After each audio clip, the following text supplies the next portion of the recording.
Part 2 of parents trying to take my house from my brother. They broke my locks to move in while I wasn't home. After I kicked my parents, brother, and sister-in-law out for trying to force me to hand over my new house to my brother, I immediately went to my social media and told the story to the whole family. It spread pretty fast, but you won't find it now because it all got deleted some time ago and I put my own profile on private. I posted about it because I knew that the first thing my family would do when they got home is to try to twist the event to make me the villain. And I was exactly right. But I had about an hour to get started before them, and I had video evidence to back up my story about what they've done. No, I don't plan on showing the video here, so don't ask. Being preemptive worked, because I got a fair number of family members on my side right away. My parents, brother, and sister-in-law must have been all set to write their own post, but it was too late, so they didn't even bother trying to lie much. My parents, Dan, and sister-in-law had a few flying monkeys supporting them, but not much else. Plenty of others knew how entitled they already were, so what happened was something they all quickly understood and accepted. There was one person in particular that called me. I don't know who they were, but they ranted at me that I was a horrible brother, that I needed to make way for a real family man. I just ended the call and blocked the number. This didn't repeat. The week went by and my parents showed up with Dan at my front porch, just like they said they would in their prior ultimatum. They rang the doorbell like crazy and also pounded on the door until I finally answered. I opened it just a crack and they tried to shove their way in again. But I'd installed a couple of latch chains that prevented it and even braced my body against the door for good measure. My father and brother demanded I let them in, but I said I was recording everything on camera and would call the police if they tried to force their way in again. My mother calmed them down and then in her most sickly sweet tone asked me if I was ready to let my brother move in. I just told her and the rest of them to get lost and never come back. My mother put on the crocodile tears and asked me why I can't just do this for Dan, because he's my beloved brother. I laughed and then bluntly said I do not love him as a brother because he treated me like trash for years and they only encouraged him to do so. They are terrible parents and he's a terrible brother. Then told them to leave or I'd call the police ASAP. They all left surprisingly easily, apart from my mother's loud crying and the others giving me dirty looks. One could even say making them leave was suspiciously easy. I thought the whole mess was over, but I guess I should have taken them more seriously because they had other stupid plans. I came home that week on Friday evening to find a moving truck and my brother's minivan parked in my driveway.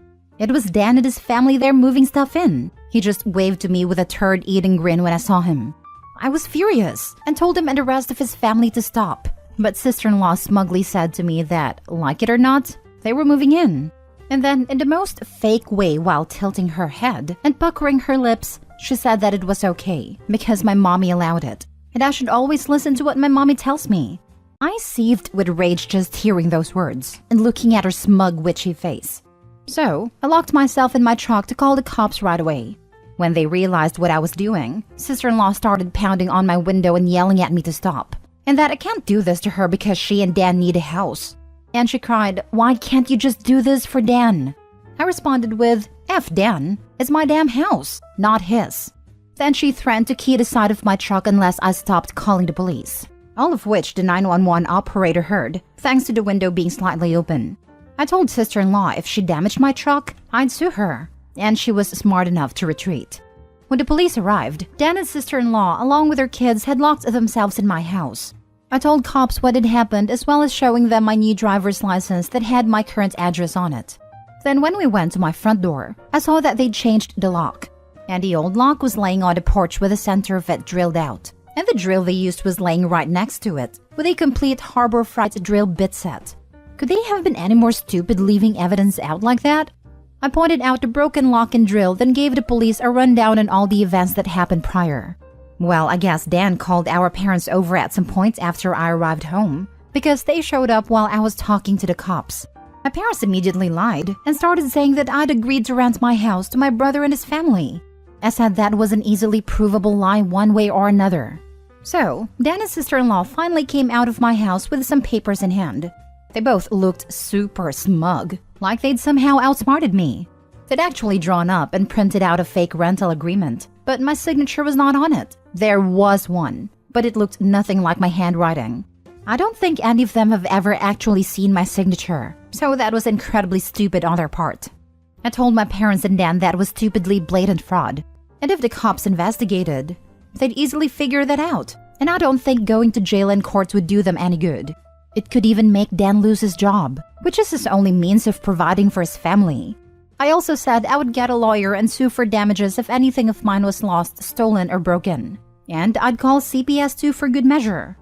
Dan went white and looked really scared when I said all that. But my mother got between us and doubled down about how I should just do this for Dan and live in a damn camper so they can finally have a family home to themselves. I yelled at her that if she thought it was such a good idea, she could do it for Dan herself and let Dan have her house to himself instead.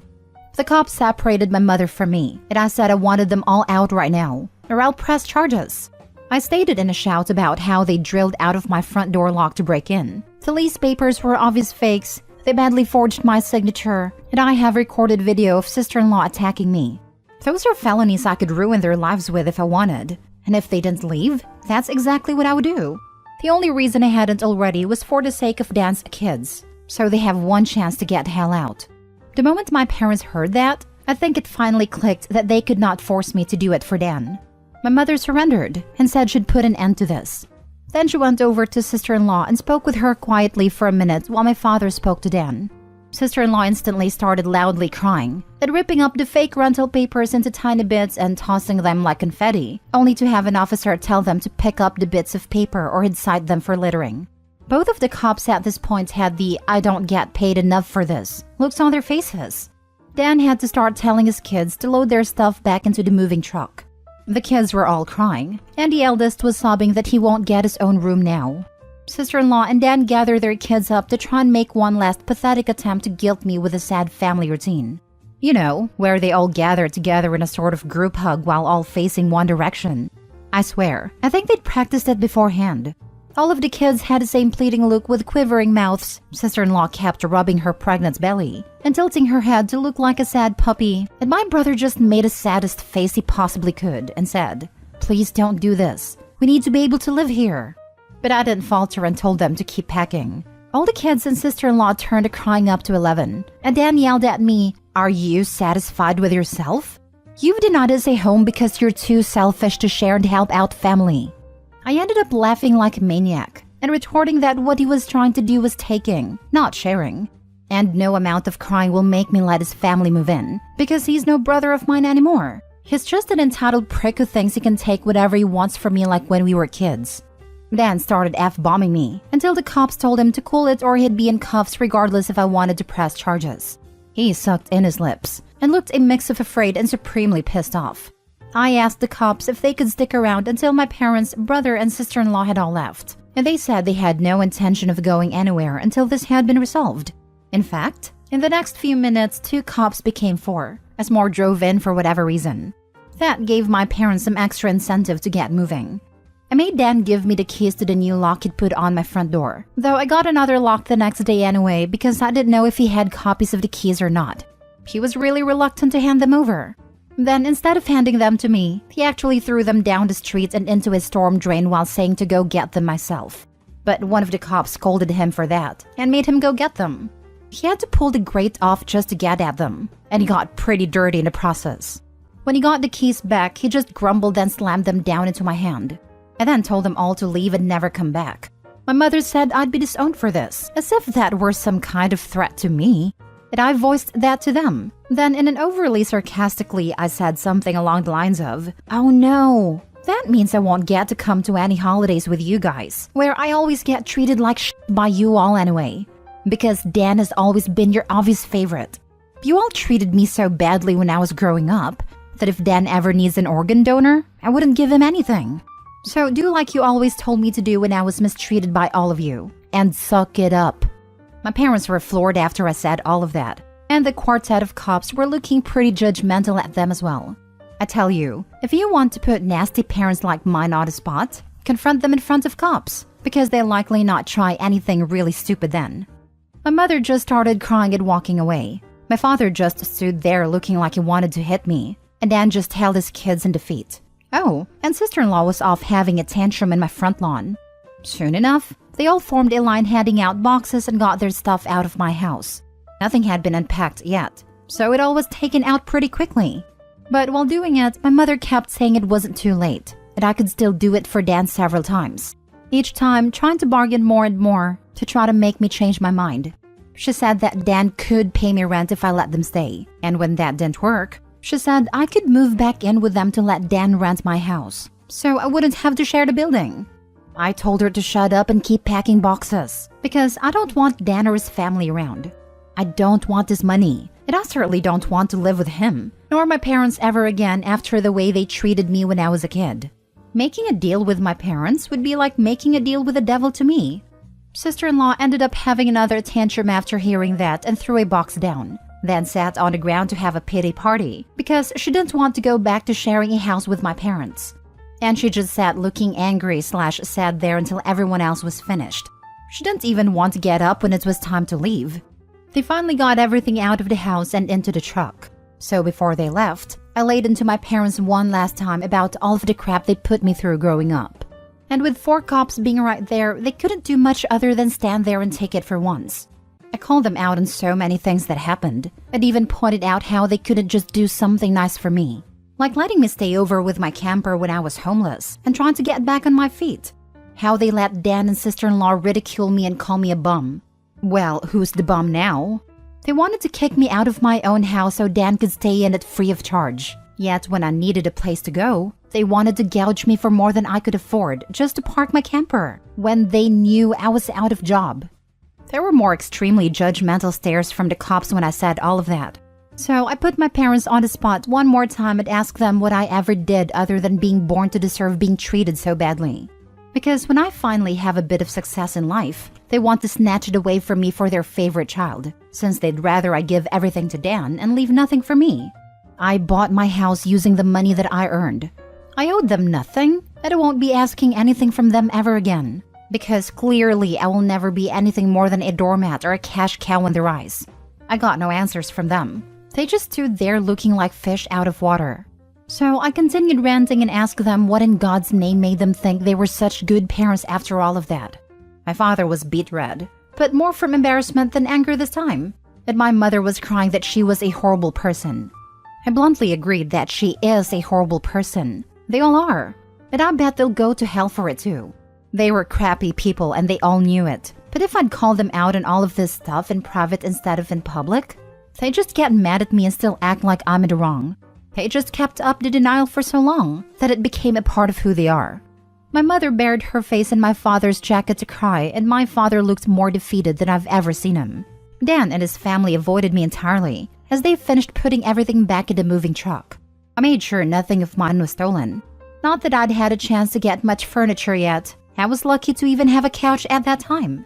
They all got back in their vehicles, and sister-in-law just stood staring at me with malice until my brother finally got her to drive the minivan home. As soon as they were all gone, I got back online again and spilled the beans on what happened. My parents were too embarrassed to even try and defend their actions this time. And while the family was somewhat split before this incident, it was now a landslide in my favor. Nearly all of the family has sided with me after this incident, and those who haven't simply aren't siding with anybody. No matter how much my parents previously tried the "we did it for Dan" line, no one listened anymore. So any remaining familial support they had is now gone. Many in the family who I expected wouldn't side with me did. That includes the former flying monkeys. So I guess they've finally had enough. Around that time, I offered to host half the family at next Christmas Eve in my new house. My parents were not invited. I wasn't blocked in my brother and sister-in-law's profiles, surprisingly. And I saw sister-in-law had her 4th baby in early November. They are still living with my parents. I'm pretty sure they knew I was watching, because sister-in-law kept making passive-aggressive posts every couple of weeks or so about not having enough space while living with my parents, probably to see if she can still guilt me. And I'm sure it's driving my mother and father up the wall, because they aren't getting any peace and quiet in their old age with 3 rowdy, obnoxious kids, a mentally unstable sister-in-law, my golden child brother, and a newborn baby in the house all at once. Perhaps they could move into a camper in their own backyard and let Dan take over their house completely. They might get some peace then. Yeah, they could do that for Dan. Part 3. I was trying to keep things to 2 posts, but I realized while compiling everything that part 2 was just too damn long. So, I've divided it into a part 3. For those who commented en masse to get cameras, I will, when I can afford it. I'm still in financial recovery from buying a house last year. And as far as I know, good cameras need a decent computer to record to, and I don't have anything more than a 3-year-old laptop that runs Windows 10. Yes, I am aware of doorbell cams. That will be the first kind I get. For those who kept asking that I should have just gotten my brother and sister-in-law arrested, the only reason I didn't was because they are parents. Their kids need them. And if Dan was arrested, he'd likely lose his job. And without that, his family has no money. And sister-in-law has an only months-old baby right now. Neither of them needs to end up in jail. But you don't need jail for revenge. Police can help, yes. But I got payback without filing a police report. Would I be this merciful again? More than likely not. And they know it. I decided to wait on making an account and posting until after the new year, just in case more stuff happened. And it did. As previous readers know, my sister-in-law was making passive-aggressive posts on social media that were obviously directed at me, especially after her sister-in-law had her 4th baby in November. She was posting the same repetitive nonsense over and over again. She just found semi-clever ways of rewarding it. But she pretty much kept regurgitating that she was tired of living with my parents, that there isn't enough space, she needs her own house, blah blah blah.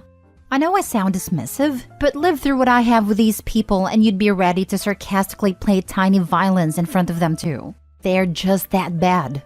And since I waited until January to make an account, more happened just like I thought. I stated before that I'd invited half the family for a Christmas Eve party at my house. And everyone I invited all came, even though it was a fairly long drive of around 3 to 4 hours for them. But they wanted to come and show me their support. I was praised by them a lot for how hard I'd worked to get a house on my own, and that they were sorry for everything I'd went through. I was asked why I didn't just take my camper and drive 3 hours back to them, instead of living pretty much homeless for so long. And I had to sheepishly admit that I was very attached to living around here, and I had my best employment opportunities in this area. My hometown doesn't have a lot of great job opportunities in my field, if any at all. And I wanted to make my own way as much as I could, an answer they overall accepted.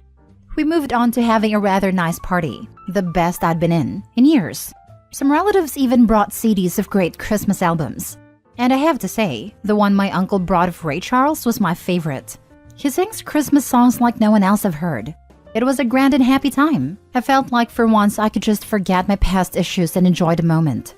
But I wouldn't be writing this if it had stayed that way. About 2 hours into the party, you know who showed up. My parents, brother and sister-in-law popped in trying to look all smiles. They didn't even knock, just walked right in my front door like they were meant to be there. I shut off the music and told them to leave immediately. They begged to stay and said they brought gifts. One of my uncles stood up and yelled at them before I got another chance to speak, and he said they don't deserve to be in my home or my life after the nonsense they tried to pull months earlier. And he was backed up by several other relatives. Mind you, this guy is my mother's brother. And he used to love her to pieces until he found out about the crap that went on between me and my parents. My grandparents, mother's parents, as old as they are, hurriedly got in between us and said to my parents that if they want to make amends with me, it's far too soon. And that they've never been more disappointed in them than they were this past year. They'd hidden their favoritism for my brother from prying eyes for a long time. But no one was fooled anymore. And they needed to make a serious effort to try and actually treat me like a son if they ever wanted to be in my life again. Then they turned to Dan and sister-in-law and said they've seen the repetitive nonsense sister-in-law keeps posting about. They're tired of it, and to just let it go already. My house will not become their new home.